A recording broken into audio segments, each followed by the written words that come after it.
ሰላም ጤና ይስጥልኝ ውድና የተከበራችሁ የዚህ ቪዲዮ ተመልካቾች ይህ ቁም ነገር አዘል ቻናል ሰብስክራይብ በማድረግ እንዲሁም ይህ አስተማሪ ቪዲዮ ከተመቻችሁ ለብዙ ሰዎች እንዲደርስ ላይክ እና ሼር በማድረግ ወደ ዋና ጉዳያችን እንገባለን።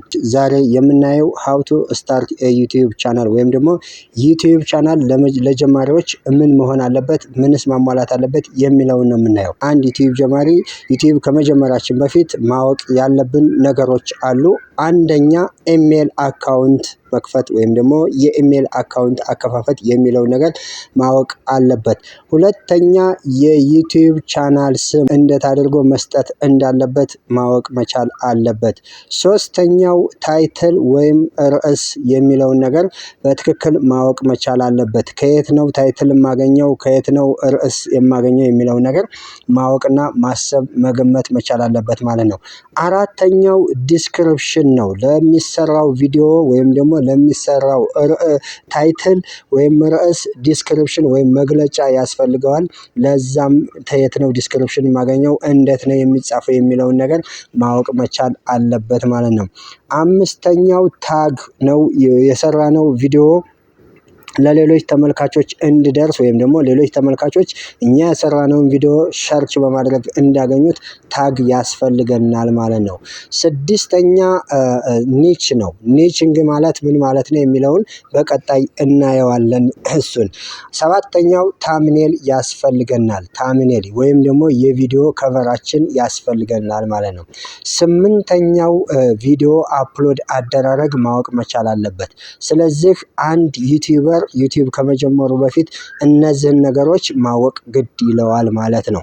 ዛሬ የምናየው እንግዲህ የዩቲዩብ ቻናል ስምና ኒች እንዲሁም ኒች እንዴት እንደሆነ መምረጥ እንደምንችል እነሱን ነው የምናየው ማለት ነው። የዩቲዩብ ቻናል ስም እንዴት አድርገን መምረጥ እንችላለን? የምንሰጠው ስም ያልተያዘ መሆን አለበት። ስለዚህ ዩቲዩብ ላይ የመረጥነው ስም ያልተያዘ ለመሆኑ ቀጥታ ዩቲዩብ ላይ እንገባና ሰርች በማድረግ ማረጋገጥ አለብን ማለት ነው። ምሳሌ ምን ብዬ ብመርጥ፣ ቦርከና ብዬ ብገባ ቦርከና ብዬ ሰርች ላደርግ። አሁን ሰርች እያደረገልኝ ነው። ሰርች አድርጎ ሲመጣ እንደምታዩት እዚህ ጋር ብዙ አይነት ቦርከና የሚሉ ስሞች ገብተዋል ማለት ነው። ስለዚህ እዚህ ጋር ገባና እቺን 3 ነጥብጣቧን እጫንና በምንድነው ማየት የፈለኩት ሰርች ባር እዚህ ጋር ሰርች ይመጣል። እሱን አንድ ጊዜ እጫናለሁ። እዚህ ጋር እቺን ሰርች ፊልተርስ የሚለውን እቺን አንድ ጊዜ እጫናለሁ ማለት ነው። እሱ ጋር ገባና እዚህ ጋር እንደምታዩት ይችን ኦል ታይፕ የሚለውን ወይም ደግሞ ታይፕ የሚለውን ኦል የሚለውን ይችን አይከኗን ተጭነን ቻናል የሚለውን አረግና እዚህ ጋር መጥቼ አፕላይ አረግለታለሁ ማለት ነው። አፕላይ አረግለታለሁ። እዚህ ጋር አፕላይ የሚለውን እጫንለታለሁ ማለት ነው። ስለዚህ አፕላይ የሚለውን ስጫን ቦርከና በሚለው ስም ብዙ ቻናሎች መከፈታቸውን ወይም ደግሞ አለመከፈታቸውን እንደዚህ ያረጋግጥልኛል ማለት ነው። አሁን ስለዚህ ቦርከና የሚለው ስም ብዙ ሰዎች ከፍተውበታል፣ ብዙ ሰዎች እየተጠቀሙበት ነው። አያዋጣኝም ማለት ነው። ሌላ መቀየር ይኖርብኛል ማለት ነው። ስለዚህ ሸገር ብዬ ልጠቀም እስቲ። አሁንም እንደምታዩት ሸገር የሚል ሌላ አንድ ተሰጥቷል። እዚህ ጋር አሁንም 3 ነጥብጣቧን ደግሜ ጫንና እስቲ ቻናል በሚለው ልቀይረው። ቻናል ሰርች ፊልተር የሚለውን ወደ ቻናል ነው ወይስ ሌላ ታግ ነው ሸገር የተጠቀሙት? ይሄው እንደምትመለከቱት ብዙ ሸገር የሚል ቻናሎች ተከፍተዋል ማለት ነው። ስለዚህ ይህ ቻናል በሙሉ ስለተከፈተበት የኔ ቻናል ቫይራል ሆኖ እንዲወጣ አያደርጉኝም ማለት ነው። አንድ ሰው የኔን ቻናል ሸገር ብሎ ቢፈልግ ብዙ ሰዎች ነው የብዙ ሰዎች ቻናል ነው የሚያገኘው እንጂ እኔን ብቻዬን አያገኘኝም ማለት ነው። ስለዚህ ምን ብዬ ሰርች ላድርግ? አሁን ምን ብዬ ሰርች ላድርግ? ዘንዘልማ ብዬ ሰርች ላድርግ። ዘል ቻናል ብዬ ልግባ። እንደምታዩት አሁን ይህ የሚያመለክተው ኖ ሪዛልትስ ፋውንድ ይላል። አንድም በዚህ ዘልዘልማ በሚል የተከፈተ የለም ማለት ነው። ስለዚህ የምንሰጠውን ስም እንዴት ሌሎች ሰዎች እንደሚጠቀሙትና እንደማይጠቀሙት ማወቅ መቻል አለብን። በተቻለ መጠን ሰዎች የማይጠቀሙት የቻናል ስም ቢሆን ይመረጣል። ለምን? ሰዎች እኛን በቀጥታ እንዳገኙን ነው ማለት ነው። በቀጣይ የምናየው ኒች ነው። ኒች ማለት ምንድነው ነው? ኒች ማለት እኛ የምንሰራው ስራ ምንድነው? ወይም ደግሞ ኒች ማለት የምንሰራበትን የስራ አይነት የምንመርጥበት ስልት ነው። ኒች የምንሰራበትን ስራ የምንመርጥበት ስልት ነው። ይህንንም ስንመርጥ ከአርፒኤም እና ሲፒኤም አንጻር መሆን አለበት። ከአርፒኤም እና ሲፒኤም አንጻር መሆን አለበት። አርፒኤም ምንድነው ሲፒኤም ምንድነው የሚለው በቀጣይ እናያለን። ስለዚህ ኒች ስንመርጥ ለምሳሌ አንድ ሀብታም ሰው ሱቅ ለመክፈት ቢፈልግ ማጥናት ያለበት ምን መስራት እንዳለበት፣ ምን ያህል ገንዘብ እንደሚያስፈልገው ማጥናት አለበት፣ ምን ያህል ገንዘብ እንደሚያተርፍ ማጥናት አለበት ማለት ነው። ስለዚህ በቀላሉ ኒች ግልጽ ሆነ ይመስለኛል። ኒች ምን ሰርተን ወይም ደግሞ በየትኛው ብንሰራ ውጤታማ እንሆናለን? ከምን አንጻር?